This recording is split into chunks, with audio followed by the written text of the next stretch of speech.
બધાને ખબર હશે કે આજે ડીપ ડિપ્રેશન જે છે આ ગુજરાત તરફ પસાર કરી રહ્યો છે. આજે પણ સુરત, ભરૂચ, વલસાડ દરેક જગ્યાએ ખૂબ સારી વરસાદ હતી અને રાજકોટ જિલ્લામાં પણ આજે રાત્રેથી અમે વરસાદ એક્સપેક્ટ કરીએ છીએ. વરસાદની પરિસ્થિતિને ધ્યાને લઈને સ્કૂલમાં, આંગણવાડીમાં અને કોલેજીસમાં ભણતા વિદ્યાર્થીઓને કોઈ અવગણ ના થાય, કોઈ પણ તકલીફ ના થાય, આ ઉદ્દેશ્યથી આવતીકાલે જિલ્લાના તમામ આંગણવાડી, તમામ સ્કૂલો અને તમામ કોલેજો, નિજી અને સરકારી તમામમાં રજા જાહેર કરવામાં આવે છે. અને ગામના જે પણ રૂરલ વિસ્તારના સ્કૂલ્સ છે આમાં અમે ડીપીઓ શ્રીને વિનંતી કરી છે કે જે પણ શિક્ષક છે આ સ્કૂલમાં રહે, વિદ્યાર્થીઓને સ્કૂલમાં નહીં આવવાનું, શિક્ષક રહે, જેથી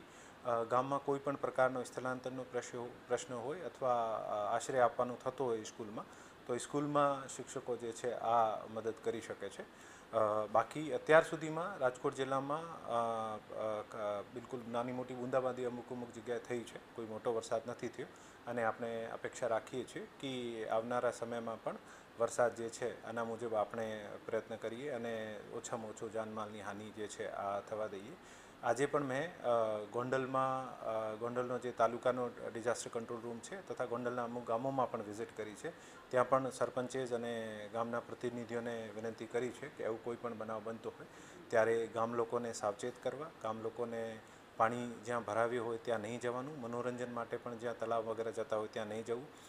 અનનેસેસરી અવર જવર જે આપણે ટાળવું જોઈએ, પશુઓ જે છે આને બાંધેલા હોય તો ખોલી દેવા જોઈએ, ભયજનક બિલ્ડિંગ, પેડ, હોર્ડિંગ્સ અથવા વીજળીના થાંભલા હોય ત્યાં નજીક નહીં જવાનું અને જ્યાં સુધી આ વરસાદનો સમયગાળો નહીં પતી જાય, અત્યારે જે 2 દિવસની આગાહી છે આમાં, ત્યાં સુધી ખૂબ જ સાવચેતી રાખવી.